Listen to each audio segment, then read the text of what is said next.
Welcome to the England Rugby Pod.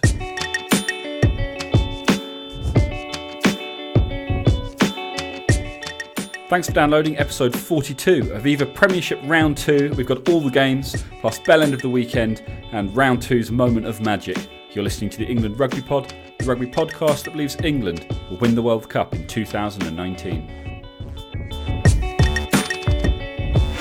Hey guys, welcome back. The last few weeks we've been a bit up and down in terms of getting these episodes out to you in a timely fashion. But as far as I'm aware, we've got no holidays booked up anytime soon. So hopefully we can get back into a kind of a bit more formal kind of get these episodes out to you on time. Basically, every sort of Tuesday morning. And we'll have the opportunity to talk about what happened at the weekend and what it means for England. I'm joined, of course, by Dan. Hi, mate. Hi, Andy. How's things? Yeah, good. You were actually away. I say we've got no more holidays planned, but you actually were away in France, weren't you, this weekend? Do you know what, mate? I had such a good few days. It was a good mate of mine from school. It was his wedding, and we went out and we made it it was basically a 3-day party, which was brilliant. On the Saturday, so the wedding was on the Friday, and on the Saturday we were doing a bit of a pool party, and quite a few of the boys were about. I didn't really know them because they're sort of his mates from uni and things, and they're having a chat and they're sort of doing. We're just like, let's make the sport today a bit interesting. We'll do a few accumulator bets, and they got to rugby and they're like, oh Dan, you like your rugby, so give us a hand out. They're like Saracens Bath, who's going to win that? I'm like, boys, 100% Saracens, guarantee you, and it pretty much ruined the accumulator. Well, that's probably not a bad place to start then. Let's look at that game, Saracens against Bath. Bit of a shock. I think we've all just kind of got used to assuming that Saracens will win, and I guess credit to Bath. It was Bath at home. And they did just enough. A few things in that game. I mean, you mentioned to me earlier, I say earlier in the week, but over the weekend after the game, Rocker Daguni really stuck his hand up. In my opinion, he scored two tries that were vitally important to the team. Pretty quiet for the first hour, and really, for a winger of his class who is potentially threatening an England place, and who's putting his hand up and saying, "Hey, Eddie Jones, look at me." Those are two. That's two tries that he 100% should have scored. It's not to take anything away from what he did. Hey, the first one was absolute genius. There were a couple of great steps, to beat the guys that were defending, but completely against the run of play. And I think any not necessarily even world class, but any kind of top class winger should be able to do that. I think so. I mean, it was like you say, it's an interesting match because last week Saracens were just unbelievably epic when they just tore apart Northampton. I mean, it was men versus boys last week, and I thought Saracens might sort of carry on in that vein, but Bath, fair play to them. Yeah, like you're saying, so the whole Rocker Daguni thing, I'm finding interesting because wings for the moment, for England perspective, starting to stand up. We're still not seeing Elliot Daly yet from his sort of Lions duty. Is sort of Jack Noel hasn't necessarily had an amazing start, hasn't done anything wrong. Anthony Watson's playing at fullback and has actually taken a bit of a knock anyway. But then you look at the likes of Rocker Daguni, which I just thought that first try was absolute genius. Like that, he shouldn't have got through there for me. I mean, it was his step and his power and pace. But Johnny May has got 3 tries in 2 games, and the try he scored this weekend was great. And I thought Marlon Yard had a pretty good return this weekend from a winger's perspective as well, actually. It's going to be an interesting episode because we have very different opinions, I think. For me, we'll come on to it, but for me, Marlon Yard, not quite as exciting as you're thinking. As I've already obviously mentioned, Rocker Daguni did a good job, but for me, that doesn't, he's put his hand up, but I don't think he's made massive inroads into becoming an England player off the back of that. Because at the end of the day, performance is 80 minutes. It's not the 3 minutes when you happen to have a moment of magic. And I guess similarly with Johnny May, I kind of feel similarly with there. Although I completely agree with you. What a try! We'll come on to that because it was it was, he didn't really, no, not deserved is the wrong word, but he had no right to score that try. He didn't. And yet his class enabled it. So we'll come on to that one. But yeah, shock result, Saracens losing, and obviously that means that they're 50-50 for this, albeit only two matches down. But they're not top of the table where we're used to seeing them. So I'm sure it won't take them long to get back up there. It probably didn't help. Well, I say probably. It definitely didn't help that they had at least three of their Lions guys. Vunipola, Farrell, and Liam Williams were all starting on the bench, and we saw as soon as the changes were made and their Lions came on, or the Lions that weren't already playing came on. That's when Saracens came back into the game. Yeah. And don't forget, they're still missing likes of Jamie George. Yes, of course. And so George Cruz. Cruiser. Cruiser was injured, wasn't he, this weekend from memory? I think he's injured. Yeah, he certainly wasn't playing, and I can't imagine that he'd have been dropped. So I'm going to make the assumption that he was injured. So they were playing with a weakened side, and yet no one really looked at it like that. It wasn't seen as but it wasn't their first team. Because they are that good and they have that kind of strength and depth. So I think, for them, I'm not too worried for them. I think this is just one of those things they'll say, if we can come that close in a game where we're not putting out our first team, we shouldn't have too much to worry about. And I would expect, if we're making predictions this early on, and it's crazy to do so, I would expect to see them up there come the end of the season, because they're just a class above as a general rule. But that's credit to Bath for being able to put one over them this weekend, and Bath are one of three teams 2 from 2. Yeah, it's interesting. So like you say, Saracens at the end of the season will be top 4. I think that's almost definite. So Faldo, if you're listening, mate, I got it wrong this weekend, but if you want to put a bet Saracens to be top 4 come the end of the season, I think that one's a safer bet. Like you say, they've got such depth. It's quite interesting front row because Sharp Brits, although like the first week he just looked like the best player in the world. This week he wasn't necessarily as impactful, but how does that affect the likes of Jamie George when he's back? Especially if you look at, Dylan Hartley, who's maybe starting to put his hand up a bit. But it was actually the Bath one I wanted to look at a bit, sort of look at a few of their boys. So they have got, so obviously, once again, which is, I say this as if it's his fault. Of course, it's not his fault, but Manu Tuilagi is obviously out injured. Yeah.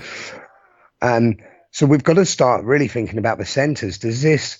How does this impact the centres? Because Tio's got a bit of a knock at the moment. And Max Clark, who plays in the centre for Bath, I think he had an okay game this weekend, but weekend before he got a couple of tries, played really well. And he's said, so he could be English or Welsh. He actually got selected to go away with Wales in the summer, but turned them down, saying he hadn't made up his mind yet. Now, the centres is a pretty strong place. We've got pretty good depth because you've got to, even from a Saracens perspective, you've got to look at the likes of Lazowski, who could be looked at 12. But if Max Clark is going to make his decision soon, maybe now is the time that he could go England way, because if you've got Manu Tuilagi out again, potentially, I don't think Tio's going to be out that long, but if he's got a few knocks so he doesn't have time, now's the time he could probably stake his claim. Whereas if everyone's fit, he might be more inclined to go down the Welsh route. And I have no idea what his thought process is at. His thought process may be purely based on national pride. But if we're looking at it more practically, he may now be thinking, do you know what? If I'm going to play for England, now might be the time. Yeah. I think, though, if his decision was purely national pride, I think his decision would already have been made. He'd have grown up knowing exactly what he wanted, and he would have made that call, and he'd have gone with Wales.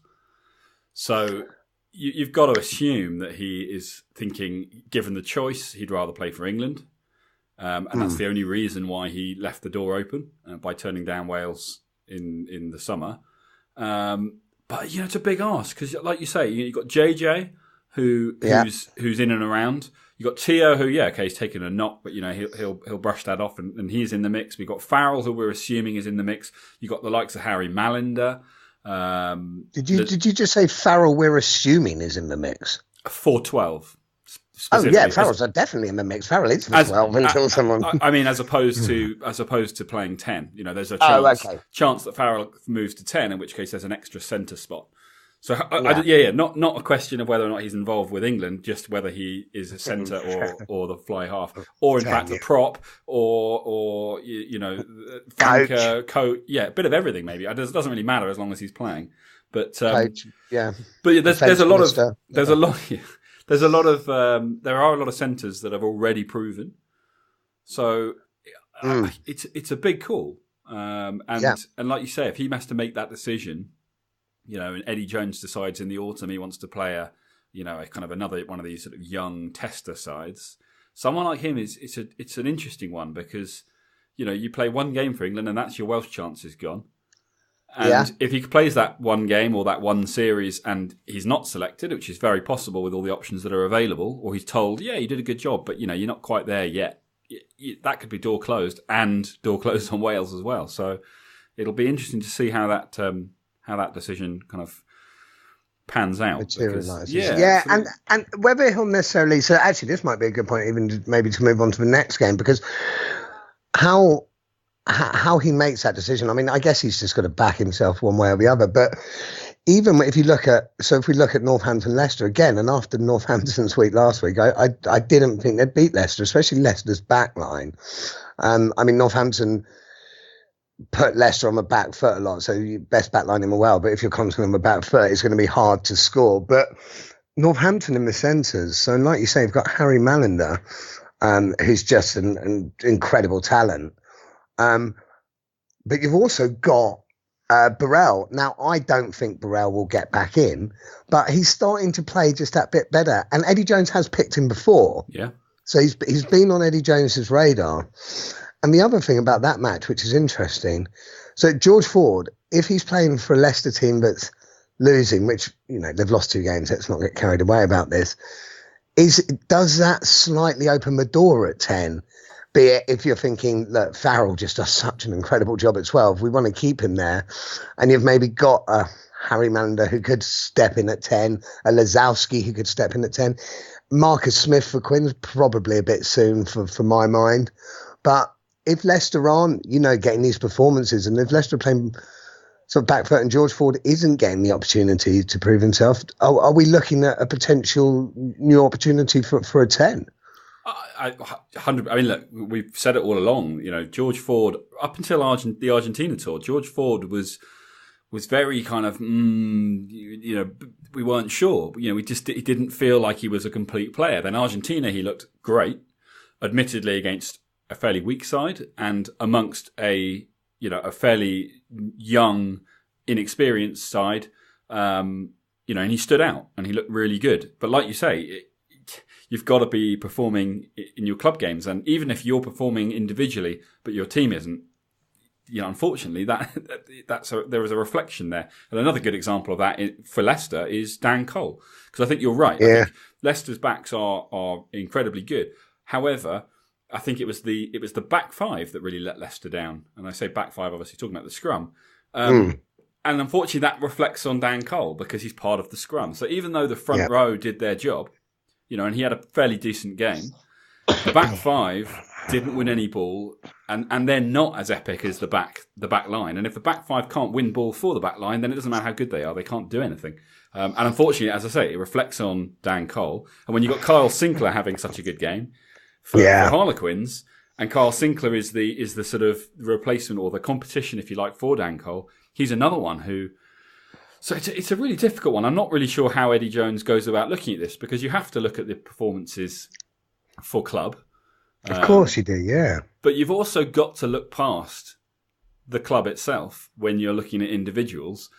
You know, Ben Teo is a great example. You know, Worcester are unlikely to have any big results. Well, they might have the odd one, but, you know, they're not going to have a great season. And yet Ben Teo clearly, we talked about it last week, but Ben Teo clearly is being looked at in a different way, because you can't look at him in terms of how his team performs. You can only look at him as how he performs as an individual.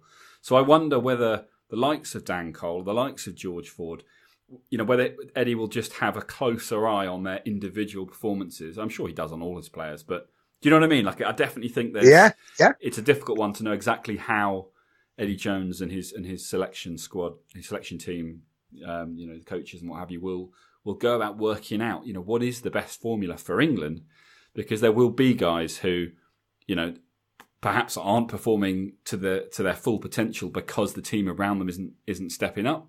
There'll be other guys who perhaps are playing in teams that are doing incredibly well, but individually they're not doing great. And that's another one to kind of keep an eye on. Yeah, and actually I'm going to purposely avoid not going too much into front row, because I think before we've said we're not experts, but also, so guys, if you're listening, hopefully, and this isn't guaranteed, but it's looking likely we're going to get a front row expert who can perhaps guide us within the next sort of 2 or 3 weeks. A front row expert will be able to guide us and probably give us a bit more depth and substance to that front row. So I may hold off slightly on detailing that, because who we've got lined up is pretty knowledgeable. Who we've hopefully got lined up is pretty knowledgeable and would be able to guide us on that. But whilst we're on this game, so another thing, obviously we've just done the Awesome Foursome series, and I said last week I found it annoying. Fair enough, Atoje was back in the second row this week, but Courtney Laws was on the flank, and Crusoe obviously couldn't play, and you're like, I'm finding it a bit frustrating that our guys we want in the row are tend to be all over the place. So it may. I say frustrating. It's a shame, because I've said all along I want people, where possible, to play club and country in the same position. Now that doesn't always work if you've got an exceptional talent. I mean, be it sometimes like Farrell at 10 or whatever, or even Watson from fullback to wing, or however that may work. Especially as Mike Brown didn't have a bad return this week. But in the row, where possible, I'd like to see, and I appreciate, selection isn't done like this, but I'd love to see sort of the likes of Laws, Crusoe, Atoje, Launchbury, just week in, week out in the row, just to come the autumn internationals. They're just, ready to go. Yeah, no, I agree with you. I mean, I guess you just have to. Maybe it's just the scrum is evolving a bit, and again, we probably need a bit more knowledge. But maybe a back five is more the way that people are looking at scrums now, and therefore you want flankers. Well, maybe it's more like a back four. You have a specialist number 8, and then you have guys that can play in the second row and flanker, and it can be moved around a bit, and it certainly gives you more options on the bench when you've got guys on the pitch who can play other positions, and you have the ability to move things around a bit rather than just having to have like for like replacements. So moving on then to the next game. So Exeter against Irish. Don't probably need to spend a huge amount of time on this. Exeter. There's not much to read into, is there? Really? No. I mean, they had an unfortunate loss last weekend. They're obviously the champions from last season. They lost last weekend, but they came back pretty strong this weekend, 37-7. So fairly convincing win against London Irish. Interestingly, I don't think the result did Irish justice, but Exeter were never in trouble. The one thing I read from that, and this is probably a bit more outside of the sort of England factor, but I think Irish, I mean, more than sort of Bristol or Welsh have done in previous years, I think Irish will put up a strong fight, and then by no means sort of guaranteed to be the team relegated. Definitely. I mean, Irish Worcester will be an interesting one. Yes. See what's happening there. But Don Armand was looking pretty useful. He was. Obviously flanker. He's Zimbabwe born, but he's English. And we've talked before about how, in the flank, if we are looking at like-for-like replacements, there isn't a huge amount of strength in depth for England at the moment. There's a lot of fringe players who are potentials. But I think, a couple of tries, he's got to be another one that's he's got his hand in the air a little bit, and it'll be interesting to see if Eddie looks any closer at him. Well, I think back row at the moment is the position which is probably most up for grabs. Yeah. Across the whole England setup, because like you say, we've still got the lights. I mean, big old James Haskell's not quite back yet. Rob Shaw's obviously playing, but I definitely think they're up for grabs. And like you said, Don Armand had a really good he had a really good week, and that can be up for grabs. The Curry boys, I know I always get them, but I think it was Ben last week had a pretty solid game. So that's the one, and I think that's the one we can keep our eye out on for the next few weeks, because I think that's the story sort of going to be the story of the next few months, how that materialises, and who's going to be the front runners for the back three. Yeah, I know. I mean, I think number 8's probably fairly secure. I'm not sure. I don't think Billy's back yet, but Billy's back soon, isn't he? Yeah, he's recovered. He's recovered quicker, possibly even next weekend. Although that may be a bit soon. And obviously, there's Nathan Hughes also, who was starting to come into his own and was looking pretty good. So I think number 8's probably covered, and there's no one that I can think of that's really standing up as and threatening to take that spot. I don't think anyone's ever going to take Billy Vunipolas' spot unless he's injured. No. But so that's probably less up for grabs. But definitely the flankers, as you say, Rob Shaw. Rob Shaw's great, but he's been around a while now. He's a bit more of a general. And I think he'll be useful in the short term to help kind of guide the new guys coming through. But, there's only so long you can play that game. At some point, you have to make the decision to make the changes.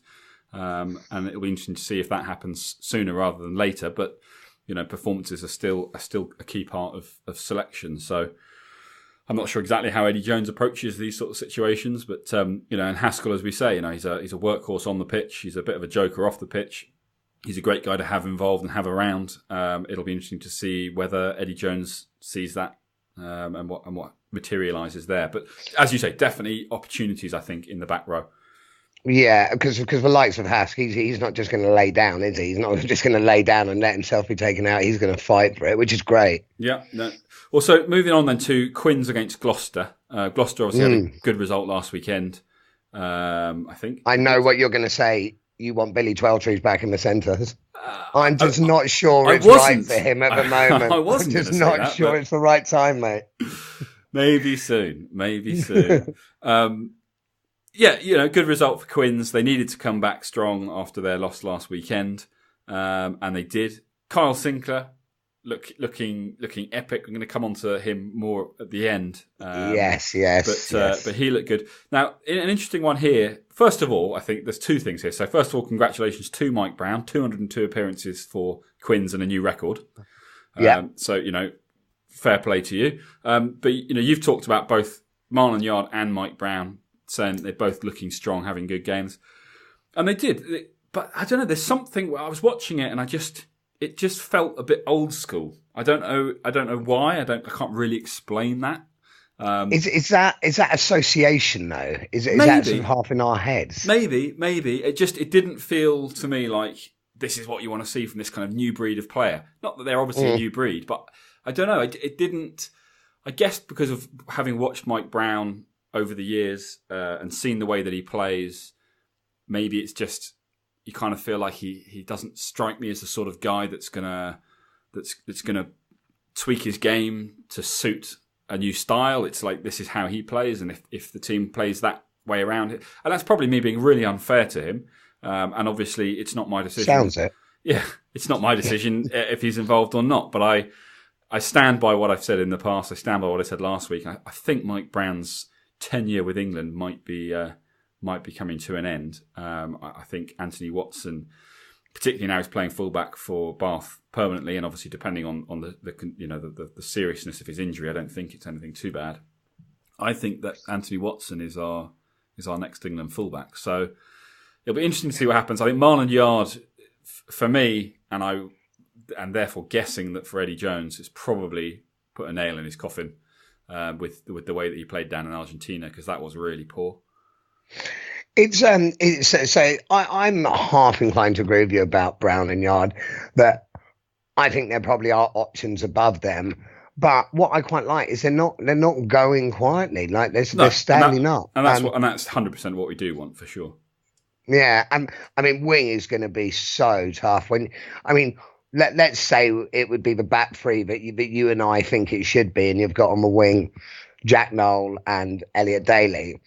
You've then got, like we say, you've got people like Rocco Daguni, obviously doing really well. Johnny May, who's just lightning and he's looking busy this thing. He's gone to Leicester. It looks like he's got something to prove. Yeah. Now, everyone said the Leicester move, is that the right move?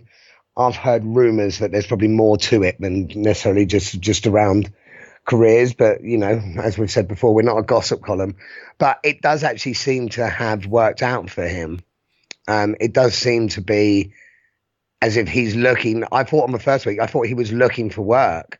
So he's standing up. You've got, I mean, Nathan Earl, Joe Cognasigo, you've got so many young guys as well who are potential that, yeah, it might just be an ask too much for Marlon Yard. But if he keeps playing like he does and having those strong runs, it's going to be hard to be ignored. Yeah, I mean, it's the one thing Eddie Jones has made fairly clear, Christian Wade aside, if you perform, you give yourself a chance. And a great example was Wood when Eddie Jones had said that he was past his best and looking fair, distinctly average, and then selected him about 3 months later, saying, "Well, I assume you're talking about Tom Wood rather than me." Obviously, I'm not talking about you. Oh, me, yeah. And then selected him a few months later, and people tried to call him on it, going, "Oh, but you said all this," and he's like, "Yeah, well, that's what I thought then." But he clearly heard me, went away, and got better. And if you get better, good answer, isn't it? It's such a good. You can't argue with that. It's like, yeah, all right, fair enough. You're shit right now. Oh, now you're not shit. You can come back. I mean, fair play. That's what we want. There's nothing worse than these guys who get written off. And then, regardless of what they then go and do, it's just, well, I've written you off once, so that's it. You want to be able to be told you're not good enough. But if you go away and get better, you might be. In the hard work and what have you that goes into doing that, it's fair play. So, yeah, fair enough. It's not beyond the realms of possibility. I think it's probably quite unlikely given the competition that's ahead of him. But it'll be interesting to see. And I guess there's an element of it's important for these teams to have good groups of players to help them perform as a team, in order to therefore help the England boys or the guys who've got their kind of hands up for places, give them the opportunity to shine and get selected. If they're the right man for the job. So it'll be interesting to see how that progresses. But yeah, I have question marks over Mike Brown's future, but we know that Eddie Jones is a big fan, or at least he was. So we shall see how that transpires. The last game was Worcester against Wasps. Yeah, Marcus Watson scored the opener for Wasps. Is that Anthony Watson's brother? It is. Yeah. So he just moved from Newcastle to Wasps. So yeah. I thought it was at Newcastle, but yeah, you can see the likeness. It is his brother, and he looked good. I have actually, and I don't want to be too disrespectful to God. I have seen him play before. He's not at the same class, unfortunately. He's an incredible sevens player, and it was a nice try and a nice finish. I don't think he's going to be troubling the selectors just yet. His game may develop. Yeah, no, it wasn't. I didn't bring it up because I thought, he looked really good and he's an England potential. It was just. I remembered us doing our Anthony Watson episode, and I remembered us talking about his brother Marcus. But that's a decent move to Wasps. Yeah. So you never know. There are guys who when they make the right move, things kind of just work out and they just come good. So it'll be interesting to see if he does progress and if he does, how that looks. But yeah, no, I agree. It's probably nothing to get too excited about just yet. Obviously, on this one, Haskell still injured is a big loss for them. Because that's a big loss. But here's my two. So obviously Dan Robson, who we mentioned last week, he's got a bit like when you score 4 tries, and he looked a bit busy this weekend, not quite as impactful. But Danny Cipriani, he's starting to look pretty good again. I think he's always had a bit of a tough, tough media with regards to anything he did. Just seems to be splashed all over. Maybe it wasn't quite as bad as people made out, but he seems to have cut that out and that gone away. And I think as well, he seems to have sort of said, do you know what? I'm just going to go and be as good as I can be, and if that's enough, then great. I mean, he may be in danger of being another Christian Wade, but I think he's doing all the right things. And Eddie Jones is the kind of guy, who if a player can go away and do all the right things, then his opportunity may present itself. I don't know if Eddie Jones has openly said what he doesn't like about Danny Cipriani. I haven't come across anything. And it's not like there are particular things that he's very weak at. Often with some of these wingers, they're lightning quick, but their defence is poor, which I think is what he says about Christian Wade. Cipriani previously, there've been, especially when he's standing in the 10 channel, there has been discussions about his defence, but it's definitely come on over the last few years. In my head, and I might be making this up, in my head, I've got the impression that Eddie Jones has come out before and been not scathing about Cipriani, but fairly dismissive. I definitely remember actually an interview where the Danny Cipriani sort of debate was brought up, and Eddie Jones was sort of respectful, saying, if he goes away, works and all that, but it was never really something he seemed to be taking as a serious option. I hope that changes, and look, we have complete faith in Eddie, and I'm sure if Cipriani keeps putting in those performances, it's a possibility. But I hope so, because he's starting to look pretty good again. And like we say, if Leicester are playing a bit more back foot, George Ford's not necessarily having the opportunity to prove himself as much, possibly a Cipriani would be an option. Because I actually think, if we're saying we want Farrell at 12, so let's take Farrell out of the 10 equation, I think Cipriani would be my next choice 10. I know there's people like Malinder, Marcus Smith, I still think's a bit young, but for me, I think Cipriani would be my next choice 10 if George Ford isn't sort of, if it's decided that he's not the right man. Yeah, and it doesn't hurt that, I mean, as we've said, we're 2 rounds down. There are still 20 to go, but, Wasps currently sitting top of the table. If they can, with 2 from 2 alongside Newcastle and Bath, if they can maintain that sort of position, you've got good individual performances combined with good team performances and a good team position in the league, or in the Premiership. It's got to count for something, you would think. Yeah. It'll be very interesting to see again how that one progresses. But like you say, it is early days, and I have no doubt that Leicester will turn things around. They, of course, sitting at the bottom of the table with 0 from 2 alongside Sale and Worcester. Not where we expect to see them. Don't think they have spent much time down at that end of the table over the last few years, but that's where they are now. So I would expect to see some big changes there. Not in terms of personnel, but in terms of performance. And I would think we'll start seeing them climb back up the table in the next few weeks. Guys, if you aren't already seeing it, I'm sure lots of you don't have BT Sport. Sundays, 8 p.m, Channel 5.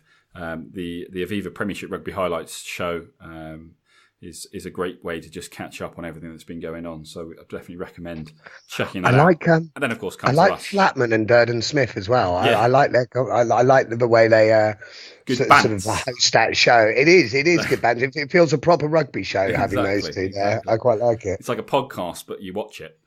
Yeah. But yeah, so guys, watch that, then come to us and hear what we think about the games, and obviously what we think about what they have to say.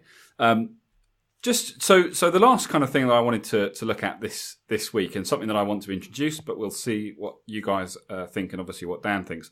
But 2 things: my England Rugby pod, and in this case round 2, bell end of the weekend. That's obviously going to focus on. Well, I think it's pretty self-explanatory what that focuses on, and then obviously the kind of the moment of magic. I'm sure we can come up with a slightly more quirky name for that, but yeah, my round 2 bell end of the weekend. And Dan, let me know if you think of anyone else. Just for everyone listening, I did not know this was coming up, so I've been caught off guard. But please, mate, I want to hear. So, let me know. So Khan Fotuali'i, the Samoan scrum half for Bath. Okay. So Bath against Saracens. Schulk Brits finds himself on the wrong side of the ball. Yeah, you know what's coming. Finds himself on the wrong side of the ruck following a tackle, as you do. Fair play to him. He kind of curled up into a ball as if to say, look, I'm out the way. Play over the top of me. I don't want to get in anyone's way and cause any problems. Fotuali'i picks the ball up off the back of the scrum and just chucks it straight into him, 2 feet away. And it was penalty given. It's not rugby. 3 points to Bath. And yeah, so Wayne Barnes, I don't know if it's rightly or wrongly, but I guess he's a very good referee. He said, look, it might be a bad law, but it is the law. And he is quite right, but it's so negative. Like, it's not what you want to see. Schulk Brits did a really good job to kind of get out the way in the same way that players do, all over the world in this sport. And to just chuck the ball at him and go, oh, he's in the way, I want a penalty. It's 3 points to Bath. And given how close that game was, if you don't include the last try of the game, Yeah. That 3 points could have made all the difference. That is a big thing to have got away with. And it'll be interesting to see if the rules, because often when these things happen, you see rule changes coming in, a bit like Italy against England last year, or early this year. Yeah, that for me, that was a proper bell end move. Yeah, I'm not going to argue with that. And Shelbridge lost his shit, didn't he? Yeah, and rightly so. I think so, yeah, because, these guys, they are sportsmen. It's one of the things we love about rugby is the sportsmanship. And it just felt very football-y. It was rugby's equivalent of a dive. And it's just, I don't think you should be able to just go looking for things like, there are plenty of situations where you can't do that, where throwing the ball into the opposite man intentionally is considered, isn't considered a legal move. So, I don't know. It doesn't really sit well with me, that kind of thing, especially when the guy, if the guy's he's making a half-assed effort to get out the way, and he's sort of pretending to get out the way, then I kind of go like, well, fair enough, you're being a knob. But Shelbridge made it very clear that he was trying to stay as far out of the way as he could under the circumstances and because of where he found himself. And it's just wrong to go down that road. So, yeah, Khan Fotuali'i is my round 2 bell end of the weekend. We shall see who wins this coveted award next week. It's hang on. Am I allowed to put a nomination in for my one? I thought you agreed with me. Yeah, please, no, I do. Do you know what? I do completely agree, and that would be my main one. Although, and I'm not entirely sure of the guy's name. I think it's like Vuelo or something, who was fullback for the Saints. And when Johnny May scored that try, he was just jogging back. He should have had a bit more urgency to him. I'd have been pretty angry if I was Jim Malinder then. But definitely Fotuali'i wins that one. What, the guy who was chasing back for the ball? Yeah. Do we think that? You might be right. I didn't watch it that closely, and one of the reasons why that try stood out for me was that I felt like it was actually Johnny May's ridiculous pace that just made him look slow. So I think that played a big part of it. I think if the guy, like if you look and it's Johnny May chasing you, but to me, and I may be doing him a misservice here, to me, he should have got to that. Yeah. He's still a Premiership fullback. He's not going to be slow. So he still should have got that, but it was definitely not even on the same level as Fotuali'i. So I think we can probably leave that one. Fair enough. Well, and my round 2 moment of magic, and we'll probably come up with a better name for this, but three guys in the mix here. The first one, who I think we can probably rule out fairly early on, but it was still worth a mention, obviously, that Johnny May try, because there was something a bit special about that. When you're kicking the ball through from that distance, and you have no right to get around the player and score that. And maybe as you say, the defence was poor, and that's one of the reasons. But the way he did it, it made it look like it was a Johnny May moment of brilliance. And there aren't many of them, but they're usually pretty special when they come around. So that, he gets a mention, but not the award. The other 2, both forwards. First is Ellis Genge, who you mentioned to me. And that moment where he made his, and specifically his hit on, well, not really a hit because he had the ball, but the hit on Dylan Hartley, where he absolutely smashed him. Dylan Hartley, England captain, get off me.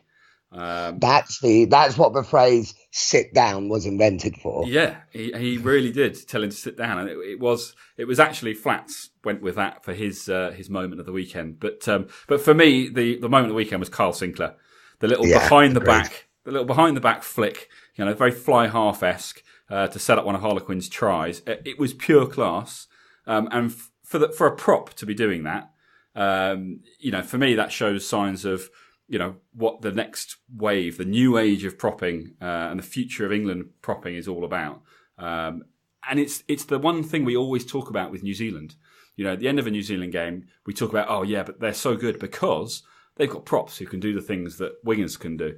And it's something we all want, but we haven't seen. And this seems to be the guy that's gonna be bringing a little bit more of this to certainly the Northern Hemisphere and obviously to the England setup. And I'm excited to see more of it, because if you can do it and you can do it in a controlled way, and you can be the size that you are and do the damage that you do in the scrum, and have the pace that you have with the ball in hand, you're starting to look like a pretty dangerous machine.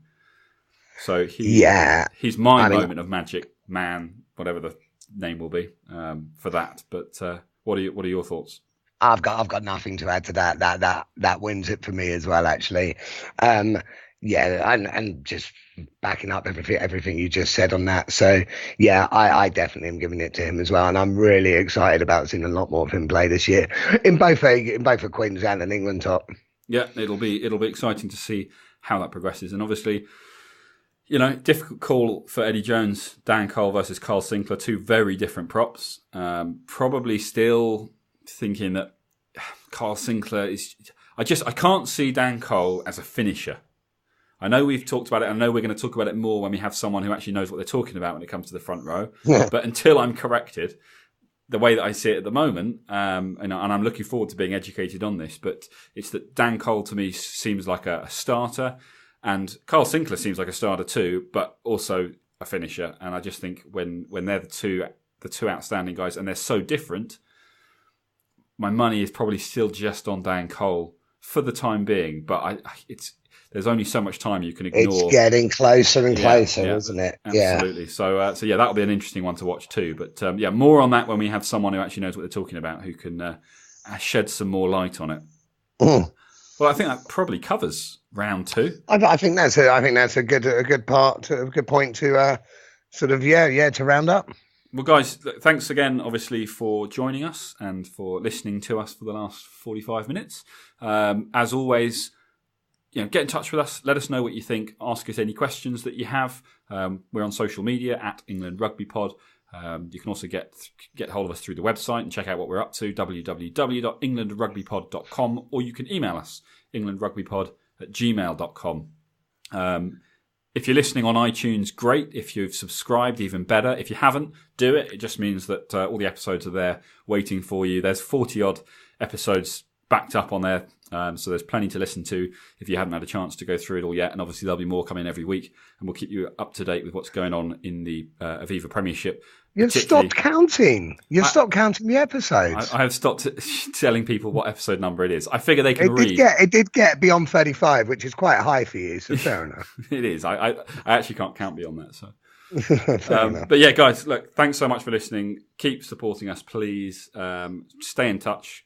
Help us keep this relevant to what you guys want to listen to, and keep following us as we support these England boys en route to the big World Cup in 2019. We will catch you next week, where there'll obviously be a whole new set of games and no doubt a whole new set of results, and hopefully some interesting things to be discussing where England are concerned. And autumn internationals are not a million miles away now, so it's getting exciting. They're not. Guys, thanks so much for listening. Take care.